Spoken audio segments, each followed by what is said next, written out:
حضور اکرم صلی اللہ علیہ وسلم کے پاس ایک جماعت آئی، انہوں نے سوال کیا کہ آسمان سے کتاب اتار کر ہمیں دکھائیں۔ تو اللہ تعالیٰ نے فرمایا یہ تو آپ سے یہ سوال کی ہے کہ آسمان سے کتاب اتار کر کے دکھائیں، اس سے بھی بڑا سوال انہوں نے موسیٰ علیہ السلام سے کیا تھا۔ کیا سوال کیا تھا؟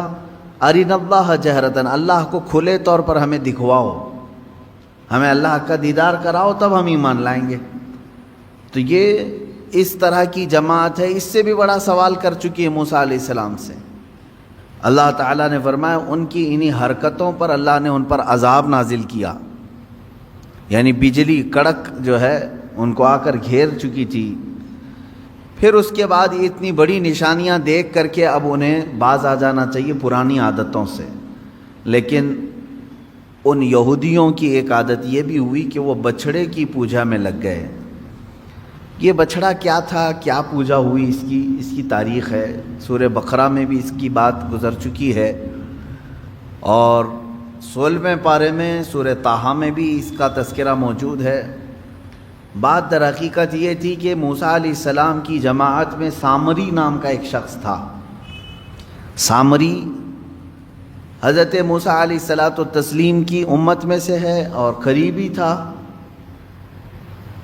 جب فرعون کے لشکر نے پیچھا کیا موسیٰ علیہ السلام کی قوم کا، ایمان والوں کا، اور فرعون کا لشکر بہت بھاری بڑا حملہ آور ہوا، موسیٰ علیہ السلام اپنی جماعت کو لے کر کے نکلے۔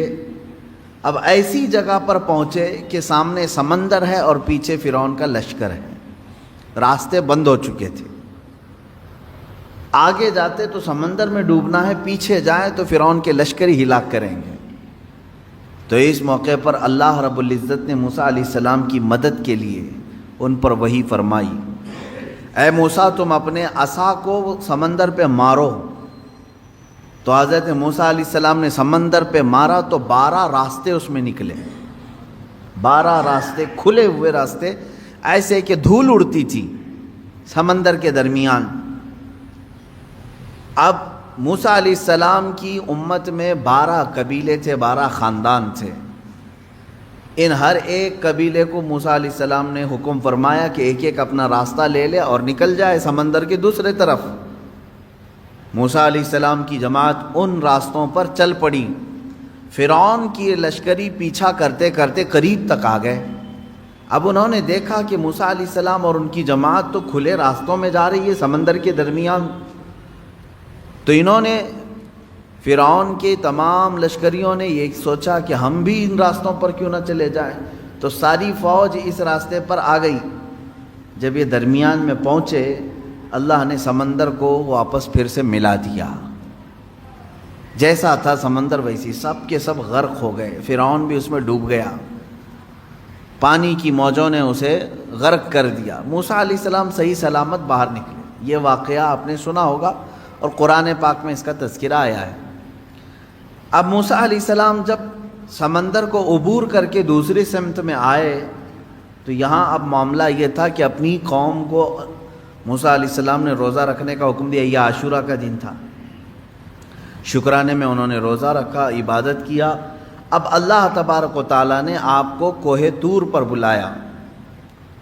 طور ایک پہاڑ ہے، آج بھی مصر میں سینا ایک علاقہ ہے اور اتنی لمبی پہاڑیوں کا سلسلہ ہے کہ ختم نہیں ہوتا، تقریباً 100 کلومیٹر تک بھی آپ جائیں تو پہاڑ ہی ہے، بیچ میں کوئی گیپ نہیں ملے گا۔ یہ پہاڑیوں کا سلسلہ ہے اور انہی میں سے ایک پہاڑ ہے سینا، اس کو طور سینا اس کو کہتے ہیں۔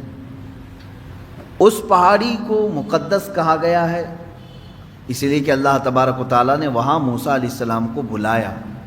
موسیٰ علیہ السلام اپنی قوم میں اپنے بھائی ہارون علیہ السلام کو نائب بنا کر کے گئے۔ ہارون علیہ السلام طبیعت کے بڑے نرم مزاج تھے، بڑے نرم سے۔ موسیٰ علیہ السلام کا جلال اور ان کے تمام رعب و دبدبے سے لوگ خوف کھاتے تھے، ڈرتے تھے۔ ہارون علیہ السلام کے ساتھ ایسا معاملہ نہیں تھا۔ موسیٰ علیہ السلام جب کوہ طور پر گئے تو 40 دن تک قیام کیا، واپس نہیں آئے اپنی قوم کے پاس۔ 40 دن تک وہیں ٹھہرے رہے، کیونکہ تورات اتر رہی تھی، کوہ طور پر جب آپ گئے تو تورات جو اللہ کی کتاب ہے وہ اتاری جا رہی تھی، 40 دن لگ گئے۔ تو 40 دن جو یہ گیپ ہوا موسیٰ علیہ السلام کا، یہاں ان کی قوم میں کچھ خرابیاں شروع ہو گئیں، کچھ برائیاں شروع ہوئی، کچھ نہیں بلکہ بڑی بھیانک برائیاں۔ سامری نام کا جو شخص جس کے متعلق میں نے کہا، یہ بہت ہی چالاک آدمی تھا، چتر آدمی تھا۔ اس نے سارے لوگوں کے پاس جو جو سونا چاندی تھا سب جمع کروا لیا، سب نے سونا چاندی جمع کیا۔ کیوں؟ وہ کہہ رہا تھا میں تمہارا خدا سامنے دکھاؤں گا تمہیں۔ ہو سکتا ہے اس زمانے کا وہ ڈھکوسلا پیر ہوگا، جیسے آج بھیجے میں دکھانے والے ہیں، اس وقت وہ میٹل میں دکھا رہا تھا۔ تو اس نے کہا کہ تم سب کے سب سونا اور چاندی لے کر کے آؤ۔ سب لے کر کے آئے، جس کے پاس جتنا سونا چاندی تھا وہ سب لا کر کے جمع کیے۔ اب وہ کافی بڑی تعداد میں ہوا۔ اب سامری نے کیا کیا، یہ سونا چاندی سب کا لے کر کے میلٹ کیا، اس کو میلٹ کیا، گرما کر کے پگھلایا، پگھلا کر کے اس سے ایک بچھڑا بنایا، بیل کا بچہ۔ اور بچھڑا جب سونے اور چاندی کے سارے دھاتوں سے مل کر کے بنا تو بڑا خوبصورت بچھڑا تھا۔ واللہ عالم اس کے ذہن میں کیا بات تھی، کیا چل رہا تھا اس کے دماغ میں۔ ہو سکتا ہے اس زمانے کا وہ بہت ہی ذہین و فتین آدمی ہو۔ تو اس نے بچھڑے کو بنانے کے بعد اب کیا کیا، اس بچھڑے میں کچھ ایسی چیز ڈال دی جس سے وہ بچھڑا بولنے کے قابل ہوا۔ سیل نہیں، بیٹری نہیں، یا کمپیوٹر کا زمانہ نہیں، بچھڑا صاف بولتا تھا۔ لوگ اپنی حاجتیں لے کر کے آتے تھے، بچھڑا ان سے بات کرتا تھا۔ اب سامری نے کیا کہا، اس بچھڑے کو بنا کر کے کہا الہنا و الہ موسیٰ، موسیٰ کا خدا بھی یہی ہے اور ہمارا خدا بھی یہی ہے۔ موسیٰ طور پر گئے ہیں، خدا ہمارے پاس آ گیا ہے۔ تو سب کے دماغ میں بات آ گئی۔ اس زمانے میں ظاہر سی بات ہے بچڑا بولے گا تو تعجب ہی کی بات ہوگی، 4000 سال پہلے کی بات کر رہا ہوں۔ آج سے آپ میں سے بڑے حضرات بھی یہاں پر موجود ہوں گے، موبائل کا تصور بھی نہیں رہا ہوگا کہ کوئی ڈبہ ایسا ہوگا چھوٹا سا جس میں سے بات آ سکتی ہے۔ فون کو ہی لے کر کے، وائرلیس فون کو ہی لے کر کے لوگ عجب عجب حرکتیں کرتے تھے۔ ہم موبائل کے بھی زمانے کو ابھی ابھی دیکھ رہے ہیں نا۔ اب جو بزرگ حضرات ہیں انہوں نے سوچا بھی نہیں ہوگا کہ موبائل بغیر وائر کے کنیکشن کے ایک جگہ سے دوسری جگہ کیسے بات کرا دے گا۔ بات نہیں، پورے ویڈیو کر کے ایک دوسرے کو دکھا بھی دیتا ہے۔ یہ چند سالوں پہلے نہیں تھا۔ تو ہمارے جو باپ دادا تھے ان کے لیے تو تعجب کا ہی مقام ہوگا نا۔ اب یہ 3000 4000 سال کے عرصے پہلے کی بات کر رہا ہوں۔ اس زمانے میں اگر کوئی بچڑا بولنے لگے، بات کرنے لگے تو کیا تعجب کی بات نہیں؟ آج بھی تعجب کی بات ہے، جب گنپتی بول رہی ہے یا دودھ پی رہی ہے تو لوگ اس کی پوجا کے لیے ہیں، جاتے ہیں۔ ہوتا نہیں ہے؟ بات مشہور ہوتی ہے کہیں کہیں کی، ہم تو جا کر دیکھے نہیں ہیں، ہوتا ہوگا، ہمیں تو معلوم نہیں ہے۔ لیکن آج بھی اس ترقی یافتہ زمانے میں بیٹری کا زمانہ ہے، سیل کا زمانہ ہے، الیکٹرانک ساری چیزیں آ گئی ہیں، لیکن اکا دکا خبریں آج بھی کسی گاؤں سے آتی ہیں کہ فلاں بھگوان دودھ پی رہے ہیں یا لڈو کھا رہے ہیں، تو لوگ یقین بھی کرتے ہیں اور اس کی طرف چڑھاوے زیادہ بھی ہوتے ہیں۔ تو اب آپ اندازہ کرو 3000 سال پہلے جب سامری نے بچھڑے کو لائیو بولتا ہوا دکھا دیا تو کیا ان کے عقیدوں کا کیا حال ہوا ہوگا۔ اسی لیے میجورٹی اس میں اس کی عبادت میں لگ گئے۔ بچھڑے کی ایسی محبت رچ بس گئی کہ سجدہ بھی اسے کرنے لگے، مانگنے بھی اس سے لگے، اعتکاف بھی کرنے لگے، نظر و نیاز بھی کرنے لگے، منتیں کرنے لگ گئے بچھڑے کے سامنے۔ یہ 40 دن میں اتنا سب برا حال ہو گیا۔ ایمان والی قوم کا، فرعون کا نہیں، ایمان والی قوم کا یہ حال ہو گیا۔ موسیٰ علیہ السلام 40 دن کے بعد واپس تشریف لائے۔ اچھا، ان دنوں میں آپ کے ذہن میں یہ سوال آ سکتا ہے ہارون علیہ السلام کیا کر رہے تھے؟ کیونکہ موسیٰ علیہ السلام کے بھائی ہیں، اور ان کو وہ نائب بنا کر کے بھیجے تھے۔ ہارون علیہ السلام کو جو منع کرنا تھا وہ منع کرتے رہے، لیکن اکثریت جو ہے وہ سامری کے جادو کو دیکھ کر کے اس طرف چل پڑی، تو جو لوگ بچ گئے وہ ہارون علیہ السلام کے ساتھ تھے، چند ایمان والے بچے رہے، اور ہر زمانے میں ایمان والوں کی تعداد رہے گی، ایسا نہیں کہ پورے روئے زمین پر ختم ہو جائیں گے۔ موسیٰ علیہ السلام نہیں تھے تب بھی ایمان والے موجود رہے ہارون علیہ السلام کے ساتھ۔ 40 دن کے بعد واپس تشریف لائے موسیٰ علیہ السلام طور سے، دیکھا اپنی قوم کو، یہ کیا ہو گیا، تم لوگوں نے بچڑے کو کیسے معبود بنا لیا؟ اور پھر اس کے بعد سامری کو گرفتار کر کے موسیٰ علیہ السلام لے آئے، تو نے بڑا کھلا شرک کیا، تیرا قتل واجب ہے، اب تجھے مارا جائے گا، لیکن یہ تو بتا اس کو بولنے کے قابل تو نے بنایا کیسے؟ لوگوں کا سونا چاندی سب میلٹ کیا، اب بنایا کیسے تو نے اس کو؟ خیر ہے، آپ دیکھیں سامری اس زمانے میں بچڑے کو بولنے کے قابل تو بنایا، لیکن بچڑے کے بھیجے میں خدا نہیں دکھایا۔ یہ اس زمانے کا کمال ہے۔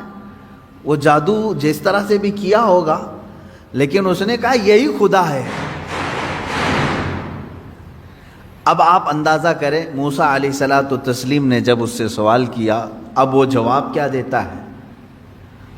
بصرت بما لم يبصروا به فقبضت قبضة من اثر الرسول فنبذتها وكذلك سولت لي نفسي۔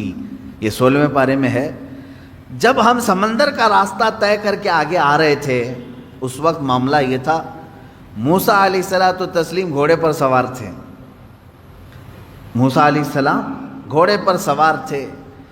اب سامری کہتا ہے میں نے ایک چیز ایسی دیکھی جو لوگوں نے نہیں دیکھی، عام لوگ نہیں دیکھ رہے تھے۔ کیا؟ موسیٰ علیہ الصلوۃ والتسلیم کے گھوڑے کے آگے آگے جبرائیل علیہ السلام چل رہے تھے۔ وہ شاید چاہے وہ گھوڑے کی رسی پکڑ کر کے یا باگڈور سنبھالے ہوئے جبرائیل علیہ السلام چل رہے تھے۔ یہ کہتا ہے سامری مجھے کچھ تو نظر آ رہا تھا کہ کوئی نوری مخلوق آگے چل رہی ہے۔ تو کیا ہوا پھر؟ وہ کہتا ہے کہ میں جبرائیل کے پاؤں کے نیچے کی مٹی اٹھاتا رہا، قرآن میں ہے یہ، جہاں جہاں سے وہ چلتے جا رہے تھے ان کے پیروں کے نیچے کی میں مٹی اٹھا رہا تھا۔ فقبضت قبضة من اثر الرسول، اس قاصد اس فرشتے کے پیروں کے نیچے کی مٹی میں اٹھایا۔ پھر کیا کیا؟ کہا وہی مٹی، اسی مٹی کو لا کر میں نے بچڑے کے منہ میں ڈالا، یہ بولنے لگ گیا۔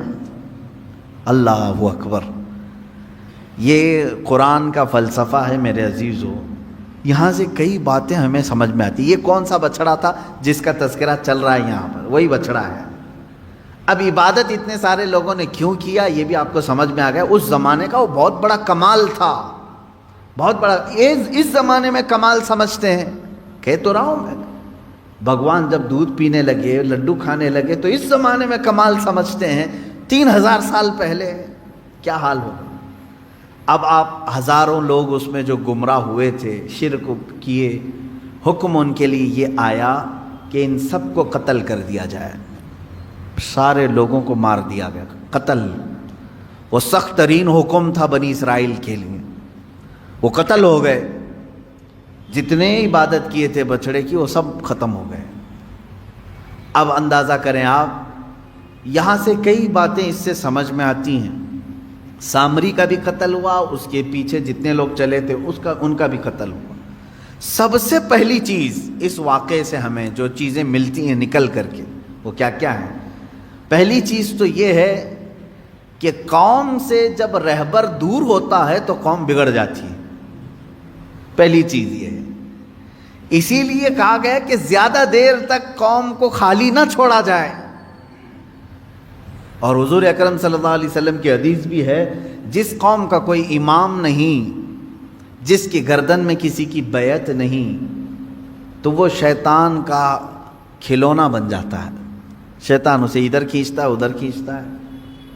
ید اللہ علی الجماع، اللہ کا دست قدرت پوری جماعت پر ہے، جس کی کوئی گائیڈنگ کر رہا ہو، لیڈنگ کر رہا ہو، امام ہو۔ من شذ شذ فی النار، حضور فرماتے ہیں جو جماعت سے ہٹا اسے تنہا جہنم میں ڈالا جائے گا۔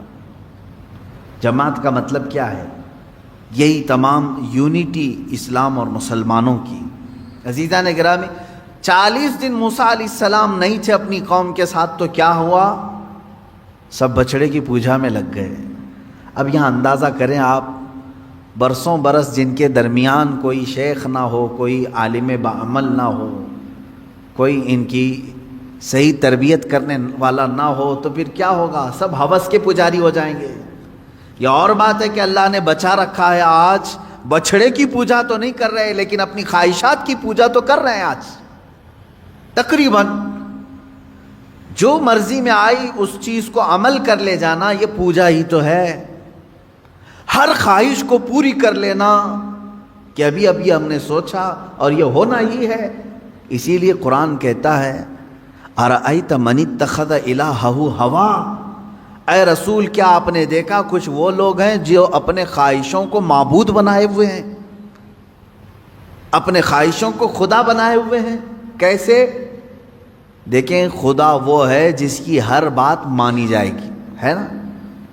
خدا کی ہر بات ماننا ضروری ہے۔ اگر ایک بھی بات کا انکار کیا خدا کی تو تم بندے نہیں ہو۔ خدا کی ہر بات مانی جاتی ہے جس طرح سے، اس طرح بعض بندے ایسے ہیں جو اپنی طبیعت کی ہر بات ماننے کو تیار ہیں۔ نہ مانو ہر بات اس کی، ہر بات اس کی نہ مانو، اور اس کو تم خدا کا درجہ دو گے تو ہوگا کیا؟ اللہ تبارک و تعالیٰ اپنے رسول سے فرماتا ہے کیا اے حبیب ایسے لوگوں کی آپ سفارش کریں گے جو صرف اپنی خواہشات کی پوجا کر رہے ہوں؟ عزیزان گرامی وقار، جس طرح سے بنی اسرائیل بچڑے کی پوجا میں لگ گئے، مجھے ایسا لگتا ہے اس دور میں بہت سارے لوگ اپنی خواہشات کی پوجا میں لگ گئے۔ انہیں کسی چیز کی خواہش تھی جس کی وجہ اس کو پورا کرنے کے لیے وہ ہر کام کرنے کے لیے تیار ہے۔ ایک کرسی چاہیے، ایک کرسی چاہیے، یہ تمہاری خواہش ہے۔ اب یہ کرسی کی خواہش تم سے ہر کام کرا لیتی ہے، یہ عبادت نہیں ہے تو اور کیا ہے؟ تم اپنی خواہشات کی بات، ایک وقت کا تمہیں گوشت چاہیے تھا کھانے کے لیے، پیسے نہیں تھے، لیکن خواہش کو پوری کرنا ہے، یہی خواہشات نے تمہیں چوری کرایا یا دھوکہ دلوایا، دھوکہ دینے پر آمادہ کیا۔ یہ تمام چیزیں کر کے تم اس برتن تک پہنچتے ہو جو تمہاری خواہش ہے۔ ہر خواہش کو پوری کرنا ضروری نہیں۔ اب ایک بات اس واقعے سے ایک جو سب سے بڑا سبق ملا وہ یہ ہے کہ قوم کے درمیان ان کا رہبر، اس کا ہونا ضروری ہے، اور قوم بغیر رہبر اور رہنما کے، بغیر عالم دین کے نہ رہے۔ وہ انبیاء تھے اور علماء نائب انبیاء ہیں۔